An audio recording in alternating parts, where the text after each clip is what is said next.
செல்ல குழந்தையே, உன் அப்பன் இன்று உனக்கு காலையிலேயே ஒரு அவசர செய்தியினை கொண்டு வந்து இருக்கிறேன். என் பிள்ளையே, அப்பன் சொல்கின்ற இந்த விஷயங்கள் ஒவ்வொன்றுமே உன்னுடைய வாழ்க்கையில் நடந்து கொண்டு இருக்கின்ற விஷயங்கள்தான். இந்த விஷயம் நேற்று இரவு உன்னுடைய இல்லத்தின் வாசலில் நடந்த ஒரு விஷயம்தான். என் பிள்ளையே, உன் அப்பனானவன் உனக்கு காவலுக்கு நின்று கொண்டு இருந்த நேரத்தில் உன் இல்லத்தின் வாசலுக்கு வந்து ஒரு சக்தியானது அப்பன் என்னிடத்தில் உன்னை பற்றி ஒரு விஷயத்தை சொல்லி சென்றது. அந்த விஷயத்தை உடனடியாக உன்னிடத்தில் சேர்க்க வேண்டும் என்றுதான் உன் அப்பன் நான் வந்திருக்கிறேன். என் பிள்ளையே, பொதுவாக இல்லத்தில் வாசலுக்கு அடிக்கடி ஒரு சக்தி வருகின்றது என்றால் அது தெய்வ சக்தியா அல்லது தீய சக்தியா என்பதை தெரிந்து கொள்ள வேண்டும். தீய சக்தியாக இருக்கும் பட்சத்தில் மற்றவர்கள் ஏவி விடுகின்ற விஷயம் ஏனென்றால் ஆத்மா என்றால் அது தீங்கு நினைக்க வந்திருக்காது. உன் குடும்பத்தில் இருப்பவர்கள் யாரேனும் இறந்து அவர்களுடைய ஆத்மா அங்கே வருகிறது என்றால் அது உனக்கு தீங்கினை விளைவிக்காது. அதனால் அதற்கான நீ பயம் கொள்ள வேண்டிய அவசியம் ஒரு நாளும் கிடையாது.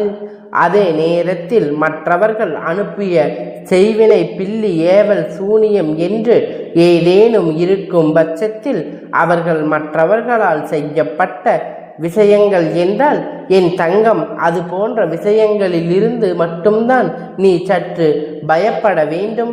அதுவும் உனக்கு பயமாக இல்லாமல் அதனை எதிர்கொள்ள வரக்கூடிய திறமையாக அது உனக்கு மாறிவிட வேண்டும். இப்படி ஒவ்வொரு விதமான சக்திகளும் உன் இல்லத்தை தேடி வருகின்ற இந்த நேரத்தில் என் பிள்ளை, நான் சொல்கின்ற இந்த சக்தியானது உன்னை பற்றி என்னிடத்தில் நின்று பேச செய்தது. என்னிடத்தில் நின்று பேசுவது கூறிய தைரியம் அந்த தீய சக்திக்கு நிச்சயமாக கிடையாது. அது என்னை கண்டாலே அந்த பக்கத்தில் இருந்து ஓட்டம் எடுத்து ஓடி சென்றுவிடும். அது ஒரு ஆத்மாவாக இருக்கும் பட்சம் அவர்களால் இத்தனை நேரம் எல்லாம் என்னோடு பேசிவிட முடியாது. உன்னை பற்றி சில விஷயங்களை என்னிடத்தில் சொல்ல முடியும். அதுவும் நான் அனுமதித்தால் மட்டும்தான்.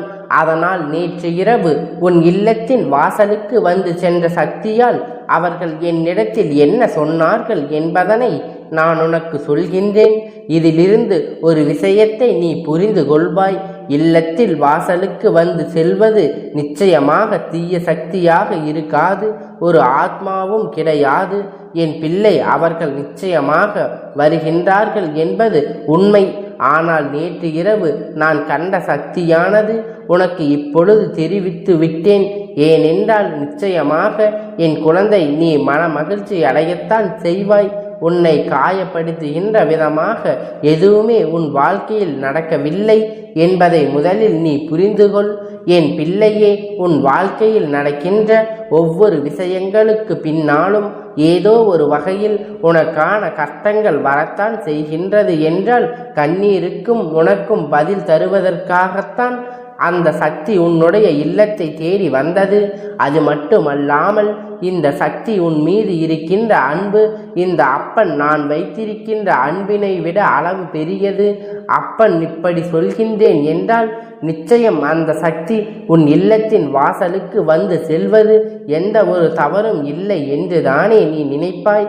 நிச்சயமாக என் குழந்தையே, இந்த வாழ்க்கையில் நடந்து கொண்டு இருக்கின்ற ஒவ்வொரு விஷயங்களையும் எதிர்கொள்ள வேண்டும் என்று நீ விரும்பினால், அதிலிருந்து மீண்டு வர வேண்டும் என்று நீ விரும்பினால் நிச்சயம் என் பிள்ளை, இந்த வாழ்க்கையில் எல்லாவற்றையும் நீ மனநிறைவோடு மன அமைதியோடு ஏற்றுக்கொள்வது மட்டுமல்லாமல் மனதில் இருக்கின்ற தைரியத்தோடு அந்த பிரச்சனைகளை நீ எதிர்கொள்ள வேண்டும். எல்லா பிரச்சனைகளையும் கண்டு பயந்து ஓடிவிட்டோம் என்றால் நாளை நமக்கு எந்த தீங்குகளையும் செய்வதற்கு இவர்கள் மனதுக்குள் எந்த ஒரு பயமும் வந்து விடாது, எந்த ஒரு தயக்கமும் வந்து விடாது. அடுத்தவர்களுக்கு தெளிவாக இருந்த போன்ற விஷயங்கள் செய்துவிட்டு சென்று விடுவார்கள். என் பிள்ளை, இவர்கள் செய்த நினைக்கின்ற விஷயங்களை எல்லாம் உனக்கு கெடுதலை விளைவிக்க கூடியதாக இருக்குமானால் நிச்சயமாக என்றோ இவர்கள் வாழ்க்கை உனக்கு எல்லாவற்றையும் செய்து முடித்திருப்பார்கள். ஆனால் உண்மையில் நான் சொல்கின்ற இந்த சக்தியானது உனக்கு நல்லதை செய்வதற்காகத்தான் உன் இல்லத்தின் வாசலை தேடி வந்திருக்கின்றது. உன் அப்பன் என்னை கண்டதும் அவர்கள் அங்கே நின்று விட்டார்கள். அது மட்டுமல்ல, அவர்கள் என்னை கண்டு மிகுந்த மன சந்தோஷத்தை அடைந்தார்கள். என்னிடத்தில் பேசிய வார்த்தைகள் சொல்லிவிட்டு அவர்கள் யார் என்று நான் சொல்லுகின்றேன். என் பிள்ளையே, அவர்கள் என்னிடத்தில் பேசிய வார்த்தைகள் இவைதான். அப்பன், நீங்கள் இங்கே காவலுக்கு இதை பார்க்கும் பொழுது எனக்கு அத்தனை சந்தோஷமாக இருக்கின்றது. இந்த பிள்ளையுடைய வாழ்க்கையில் சில பிரச்சனைகள் தொடர்ந்து வந்து கொண்டு இருக்கின்றது. ஒரு பிரச்சனை முடிந்துவிட்டால் நமக்கு நல்லறிவை கிடைத்து விட்டது. இந்த வாழ்க்கையில் நம்மால் நல்லபடியாக வாழத் தொடங்கி விட்டோம். இனிமேல் இந்த வாழ்க்கையில் நமக்கு கஷ்டங்களே யாரும் தந்து விட மாட்டார்கள் என்று எண்ணி இந்த குழந்தையானது மனநிறைவோடு இருக்கின்ற நேரத்தில் இந்த பிள்ளைக்கு கஷ்டங்கள் மீண்டும் கொடுக்க ஒரு கூட்டம் வந்து கொண்டு இருக்கின்றது. இந்த சூழ்ச்சியிலிருந்து இவர்களை காப்பாற்ற வேண்டும். வாழ்க்கையில் பல்வேறு அடிகளையும் மிதிகளையும் பட்டு பல்வேறு கஷ்டங்களை எல்லாம் தாங்கிக் கொண்டு கடைசியில் இந்த வாழ்க்கை வாழ முடியாத தவித்து நின்று விடக்கூடாது. இவர்களுக்கு நீ நிச்சயமாக உதவி செய்ய வேண்டும். இவர்கள் வாழ்க்கையில் நல்ல நிலையை ஏற்படுத்தி கொடுக்க வேண்டும். இவர்கள் எத்தனையோ தவறுகளை செய்து இருக்கின்றார்கள். அதை இல்லை என்று ஒரு நாளும் நான் மறுக்கவில்லை. அத்தனை தவறுகளையும் செய்திருந்தாலும் வாழ்க்கை எப்படியாவது வாழ வேண்டும் என்று தானே துடிக்கின்றார்கள். இப்பேற்பட்ட பிள்ளைகளுக்கு தான் தெய்வம் உறுதுணையாக நிற்க வேண்டும். நீயும் அவர்களுக்கு உறுதுணையாக இருக்கின்றாய் என்பதனை நான் தெரிந்து கொண்டேன். தேவையற்ற பிரச்சனைகளை, தேவையற்ற சோதனைகளை என்று என் வாழ்க்கையில் பல பிரச்சனைகளை தொடர்ந்து அவர்கள் வருகின்ற நேரத்தில் அவர்கள் இந்த வாழ்க்கையே வெறுத்து விடுகின்றார்கள்.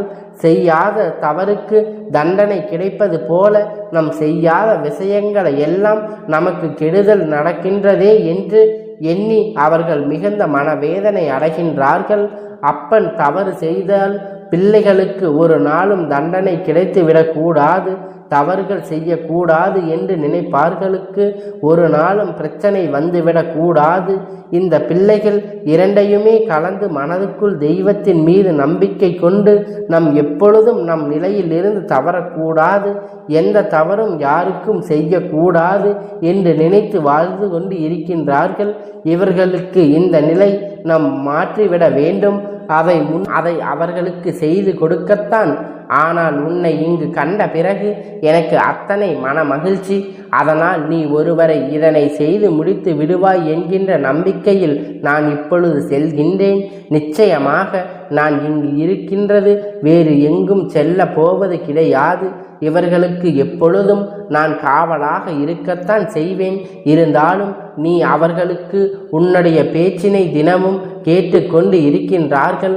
அதனால் அவர்களுக்கு ஒரு விஷயத்தை செய்து கொடுக்கும் பொழுது இன்னும் அவர்களுக்கு அது அதிக சந்தோஷத்தை கொடுக்கும் என்றும் உன் வாழ்க்கையில் சீர்படுத்தி கொடுக்க வேண்டும். சுற்றி இருக்கின்ற மனிதர்களிடத்தில் உன்னை காப்பாற்ற வேண்டும். உனக்கான மன நிம்மதியை திருப்பி தர வேண்டும், உன் கையில் கொடுக்க வேண்டும் என்று என்னிடத்தில் கேட்டுக்கொண்ட இவர் வேறு யாரும் கிடையாது. என் பிள்ளை, இவர்கள்தான் உன்னுடைய குல தெய்வம். உன் குல தெய்வம் உன் இல்லத்தை தேடி வந்து விட்டதற்கு காரணம் சில விஷயங்கள் அவர்களுக்கு மனதை நெருடி விட்டது. சில விஷயங்கள் அவர்கள் செய்த மிக பெரிய தவறாக உணர்ந்து விட்டார்கள்.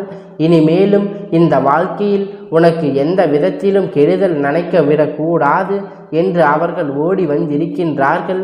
என் பிள்ளையே, நிச்சயம் அவர்களுடைய வாக்கினை மதித்து அவர்கள் செய்த சொன்னதை இந்த அப்பன் உன் வாழ்க்கையில் நிச்சயம் செய்து கொடுப்பேன். அதில் எந்த ஒரு மாற்று கருத்தும் உனக்கு வேண்டாம். என் பிள்ளையே, நீ இந்த வாழ்க்கையில் இனிமேல் பெற வேண்டும் என்று நினைக்கின்ற விஷயங்களை எல்லாம் தெளிவாக பெற்று கொள்வாய். உன் குல தெய்வம் இந்த வார்த்தையை உனக்கு துணையாக நிற்கும் பொழுது இனி வாழ்வில் இதை பற்றி நீ கவலைப்பட வேண்டாம். எல்லாம் உனக்கு நல்லபடியாக நடந்தே தீரும் என்பதில் எந்த ஒரு சந்தேகமும் உனக்கு வேண்டாம். என் செல்ல குழந்தையே, இந்த அப்பனுடைய ஆசீர்வாதம் உனக்கு என்றென்றைக்கும் முழுமையாக கிடைத்து கொண்டே இருக்கும்.